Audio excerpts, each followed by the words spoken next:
Laban lived from 1879 to 1958. He developed a system of analyzing movement which has been used extensively in the training of performers. The group of acting students you are watching are about to learn how to use a part of Laban's system, the 8 effort actions, to add variety and clarity to their physical work. Hi, I'm Blake Taylor. These students at the University of Winnipeg's Theatre Department are warming up to begin a series of workshops connecting Laban's 8 basic effort actions to acting. And we're going to begin by doing some floor work in bound and unbound movement. Hi, everyone. I'd like you to just hold your hand up and let it drop. Just let it drop freely. Try that again. Hold it up and just let it drop freely. Now I want you to hold it up, and this time I want you to control it. Bring it down. Bring it down. Try that again. Bring it down. Okay. Which of those 2 motions would you say is bound? Second one is bound. Okay, and the first one is unbound or free by comparison, right? The students will experiment with a variety of bound versus unbound movements until they have a clear kinesthetic awareness of how these 2 poles differ. This warm-up helps prepare them for work on the 8 effort actions.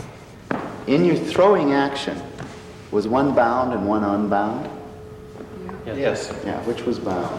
The first precise. The precise one was much more bound than the second, right? So you can have the same action either done in a bound or an unbound way, right? Think about bound actions. Where do you find people doing bound physical movement? Ballet. Yes, in a ballet. What about in modern dance? It's much more unbound. Less so. Less so, right? It's part of ballet's aesthetic that everything be very controlled. Whereas in modern dance, some of it is very controlled, and sometimes you might just have freedom of movement as compared to control. Where else do you find bound movement? Like a wedding or something, where you'd be very controlled during the ceremony, and the guests Right. would all be very controlled. Formal occasion. You come to the wedding, you don't know everybody there, it's very proper, it's very correct. You have to be very controlled, and people's movement is very controlled. What about by the end of the reception? Everyone is Maybe not completely so relaxed. controlled. I'm very The students are often reminded through either situational suggestions during the work, or as you see here during reflection sessions between segments of physical work, to connect the physical to the real or imagined situations, truthful emotions, and clear actions, which are the stock in trade of the actor's craft. The students are now ready to begin the core of today's work, which is learning Laban's 8 effort actions. Laban's system analyzes movement according to 3 categories: direction, time, and weight. Under the category of direction, actions are defined as either direct or indirect. Here, each student's marching movement is clearly direct. Compare it to this movement of being tossed randomly through space, which is highly indirect. Laban's next category is time. Under time, movement is described as either sustained or quick. Notice the sustained nature of these hand movements, as opposed to these quick hand movements. Laban's third category is weight. He divides motion into light or heavy in weight or intention. Here, a tiny mimed dart is thrown with light force and intention. Compare it to the heavy weight of this baseball throwing motion. The 3 categories of direction, or space, time, and weight are independent of each other. So, for example, if we change the ball throw from quick to sustained in time, it still remains strong in weight. Laban's 3 categories of direction, time, and weight yield 8 possible combinations which can describe a movement. Each combination is defined as a single effort action. You can see from the chart that a heavy, direct, quick motion, such as throwing a ball hard or hammering a large nail, is a punch or punching type of action. The bottom line describes a floating motion which is indirect, sustained and light, such as a dandelion puffball floating through the air or reeds being tossed by gently changing water currents. Today, these students are ready to begin their introduction to Laban's 8 basic effort actions through a combination of movement commands mixed in with circumstance suggestions. Let's begin. Grab a spot in the room. And I want you to look at a second spot in the room. And when I say go, I want you to go to that spot as quickly and directly as you can without hurting anyone else. Go. Fine. Now I want you to go back to your original spot, but this time I want you to move back there indirectly. Go.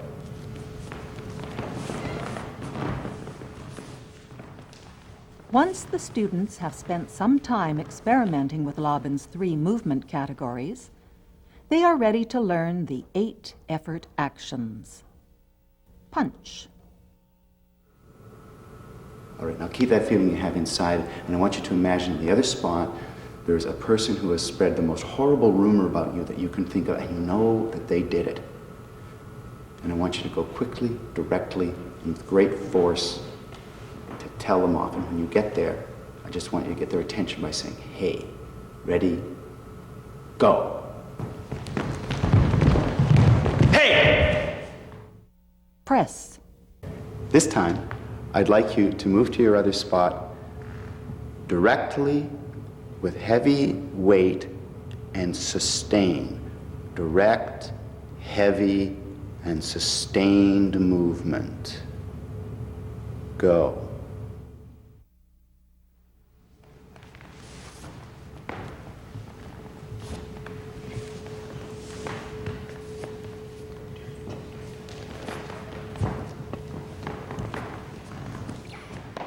Dab. I want you to think light, quick, and direct. Try it with your hand. Light, quick, direct. Go.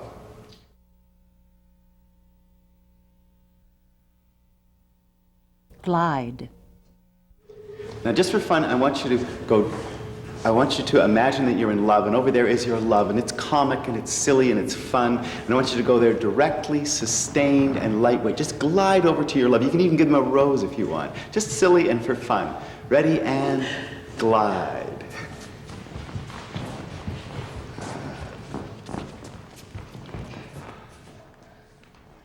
Slash.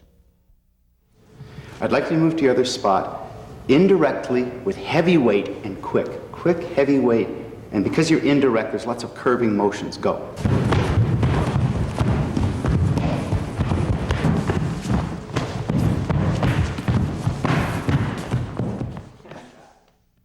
Ring.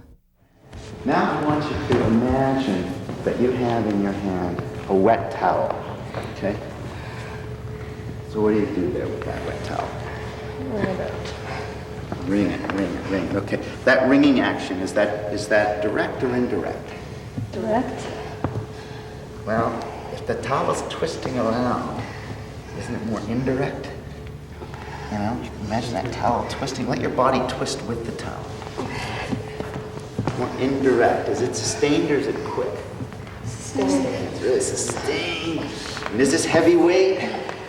Yeah. That's really heavy weight, right? Okay, you could let your body twist like that. When would your body twist like that? Maybe if you were feeling really guilty, you know, feeling ashamed of yourself or really worried, you know. Oh my gosh, I think I failed that exam. Nervous. If I fail that exam, I'm going to fail the course. My parents are going to get mad at me, and they're going to make me stay in, and then my sweetheart's going to leave me, and oh, I'm so worried and twisted up inside. Okay, Paranoid. for Laban, that's a ringing, physical ringing action. Okay, so we ended up. Flick. I'd like you to move to your other spot indirectly with light weight and very quickly. Indirect, light, quick movement. Go.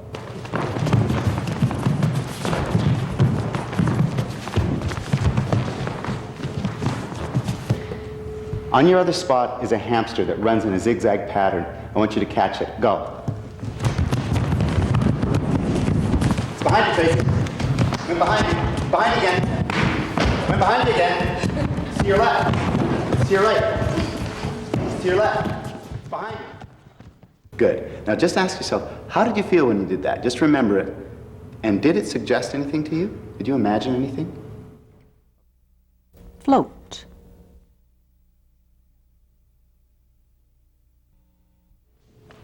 I want you to imagine yourselves to be like those weeds in the water, those seaweed that just floats. And if I was a little current of water and I came from here, you would just go with me and then float out like this. Back up. Yeah. How would you describe this motion? Is it light or heavy? Light. Is it quick or is it sustained? Sustained. Is it direct or is it indirect? Indirect. So it's indirect, it's light, and it's sustained. Floating. Okay. Okay, relax. So we've got sets of polarities that Laban has looked at. Direct versus indirect.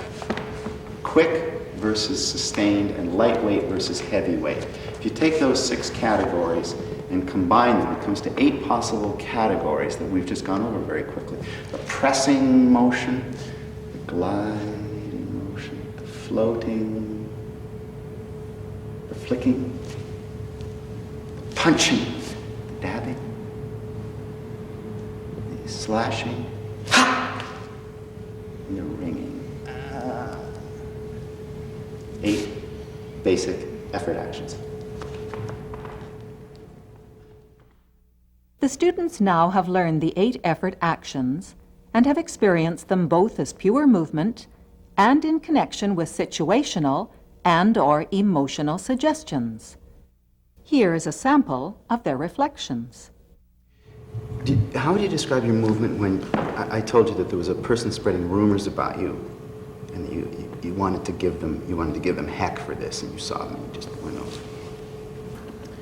I felt well, it was direct and heavy when I stomped over there, and really quick delivery.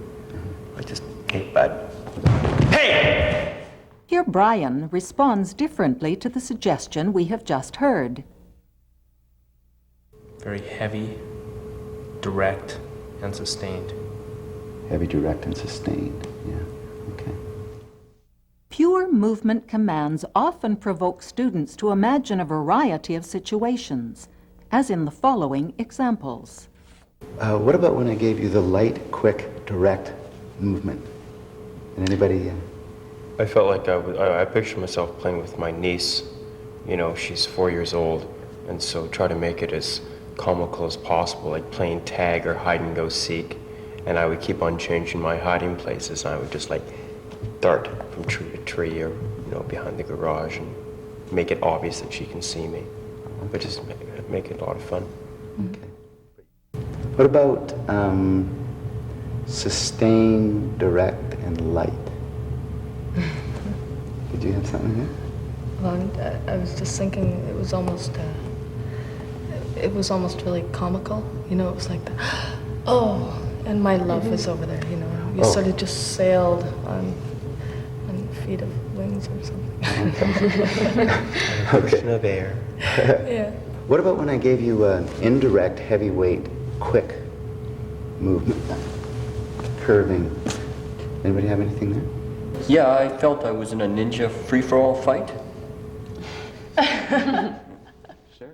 Yeah, it's kind of like trying to punch your way out of a bag, where you're looking for some spot to give away. And it could be anywhere. Yeah. Great. You had something on it? When you're very angry and you're lashing out at anybody, whether or not they deserve it, you're just, all over the place.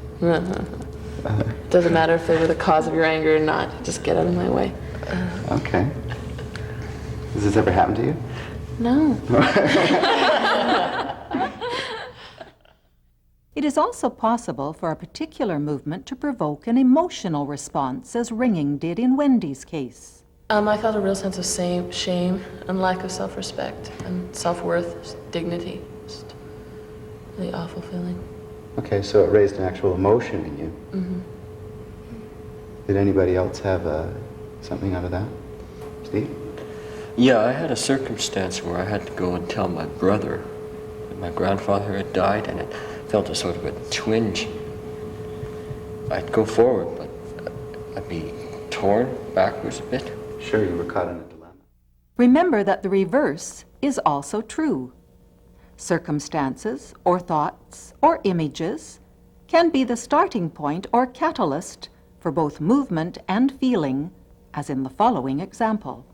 When I told you that you were caught in the dilemma of stealing $200 from your roommate or being kicked out of university, do you remember what that did to your movement? Steve? I felt like my body was twisted into some kind of bizarre deformed shape, like I was a rope being wrenched, contorted, a heavy, direct and indirect, sustained. Sustained, indirect, heavy. It looked very agonized. Yeah, it was very agonizing, gut-wrenching. What about another lightweight one, like when it was lightweight, quick, and indirect? When you're so excited about something, you're really, really restless, and you can't sit still. You just bounce from place to place.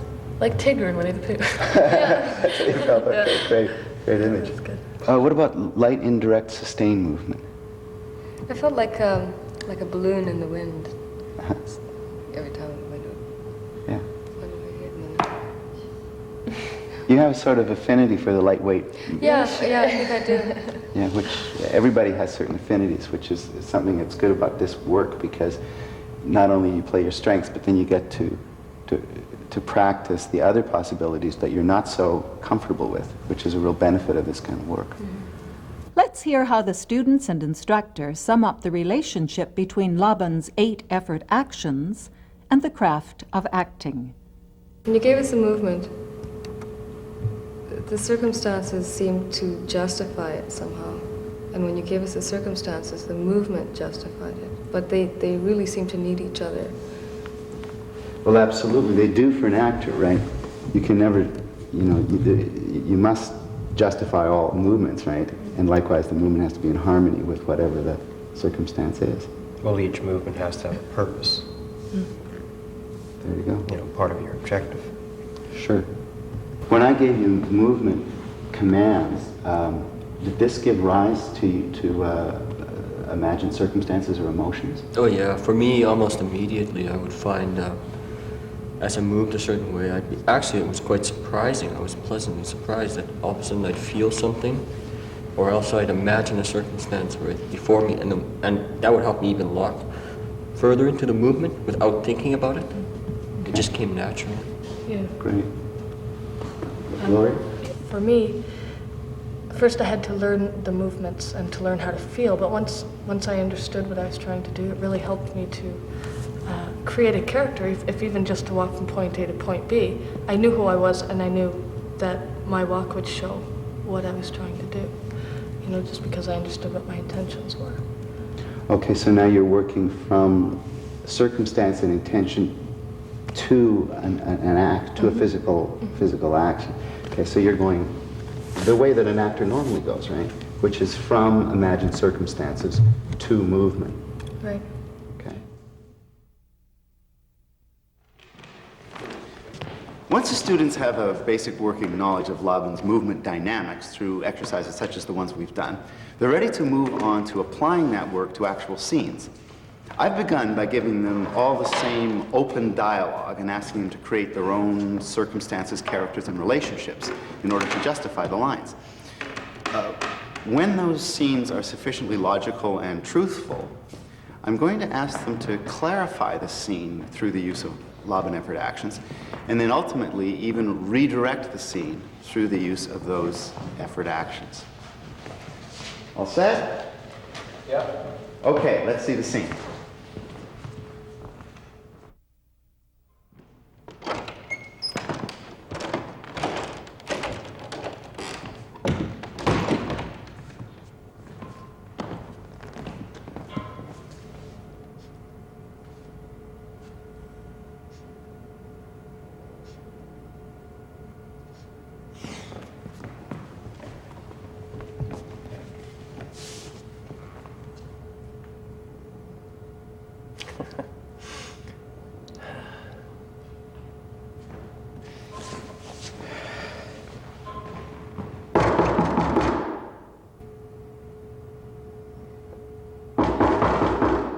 What? Hi. Hi. How are you? Fine. How are you? Fine. I'm going now. You're going? Goodbye.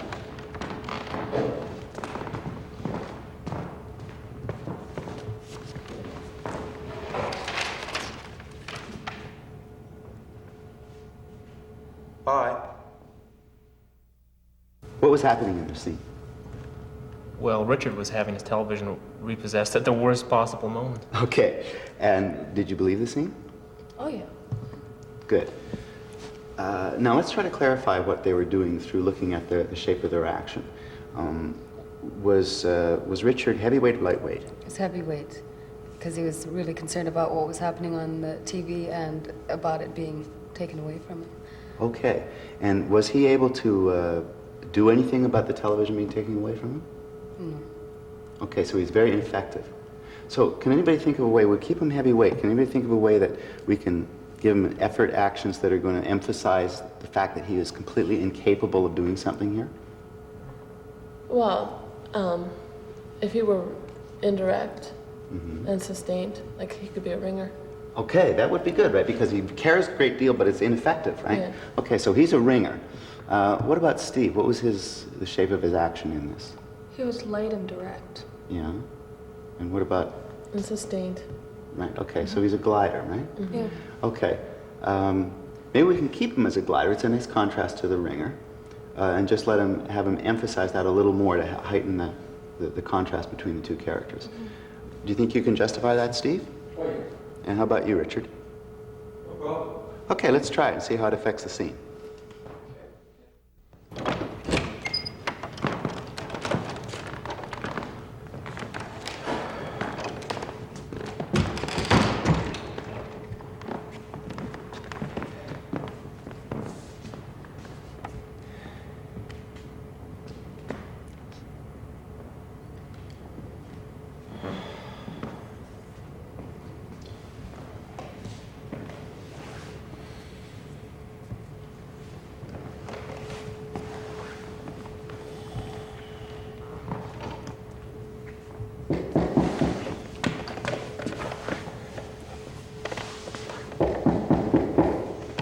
What?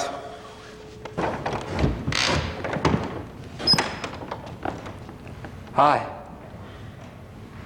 Hi. How are you? Fine, how are you?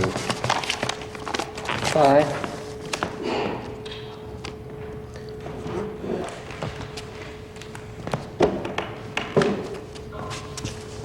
I'm going now. You're going? I'm going. Bye.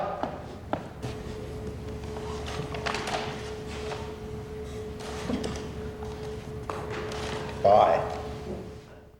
At this point, Blake directs Rick to keep the sustain right to the end of the scene. You started to build that fury inside. It's nice. But then you want to dissipate it. Don't, just keep it building inside. Keep it building inside. You can do it, I know. I mean, you're doing it, but for some reason then you bail out instead of letting it build. Keep building. Or what do you... I want to release it. Bye. No, I don't want you to release at all. Ever. It just keeps going in. No. It just keeps going in and in and in. So you get furious inside. You can use tension, physical tension. You can even shake, but you don't release it verbally. Hold it in. Quiet on the set. Action. Fine. How are you? Fine. I'm going now. You're going. Bye.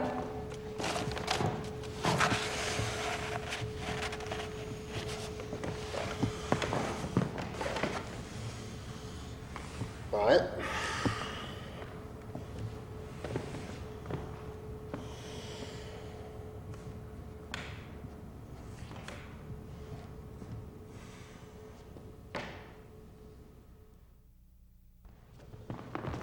Richard, how did it feel for you?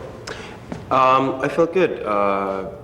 It was, I felt very moody, very tense and uptight. And just... Were you frustrated? Frustrated and anxious. You seem okay. And how about for you, Steve? How did it go for you?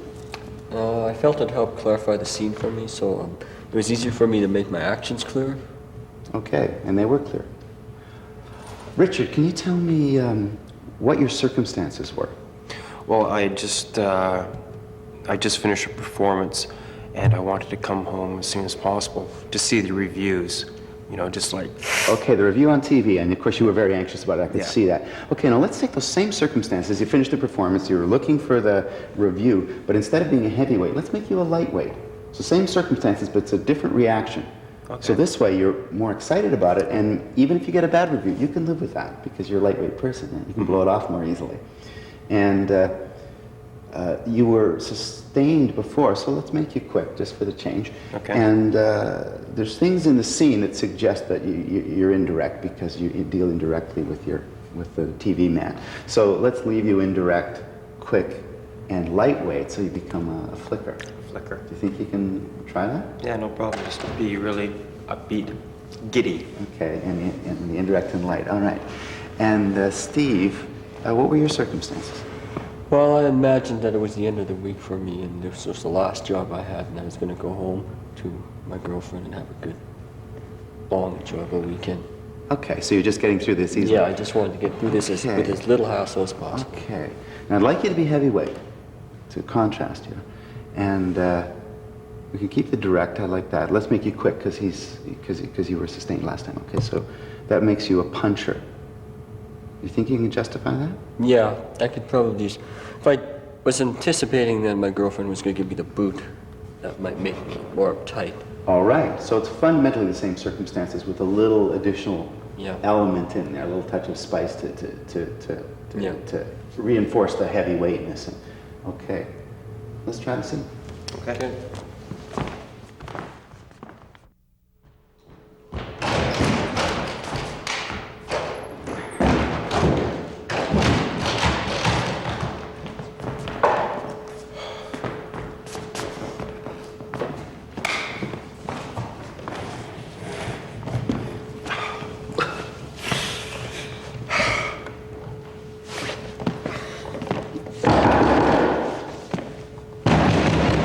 What? Hi. Hi. How are you? I'm fine, and you? Right.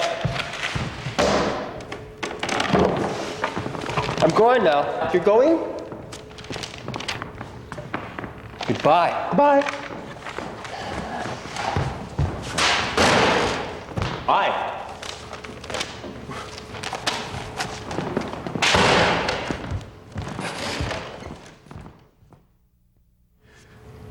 What do you think about the second time they did it when they followed your suggestions with Richard as a ringer and Steve as a glider? Well, I really believed the circumstances. I mean, Richard, especially Richard, he was very anxious about what was happening, and I really felt that, you know. It was really important to him to see what was happening on TV. Okay, so it strengthened that anxiety. Yeah. And what about Steve? He was really played the opposite to Richard, and it could heighten the contrast and brought a real sense of form to the scene, I think. Okay. So what about the third time they did it when we made Richard a flicker and Steve a puncher? It came out, you know, almost a practically different scene. Okay, so we know the effort actions changed, but what would you say made the scene so different? The character. It's a good point. So was there a relationship between effort, action, and character? Well, yeah, it seemed that they had the same objective, you know, they had the same objective in the scene, but how they approached that objective was different, like with the different... Okay. So their adaptation of their strategies become different, their reactions become different because of the different effort actions. Mm-hmm. So then you're saying that there's a connection between effort, action, and character, is that right? Is that useful for an actor to... Oh, very. Sure. Mm-hmm. Okay. Good point. All right. Let's go on to... Laban's 8 effort actions are a useful tool for helping actors develop awareness and control of their bodies. The system can also be used in a way that helps the actor connect the psychological to the physical, and hence make that essential connection between meaning and form that elevates everyday experiences to the level of art.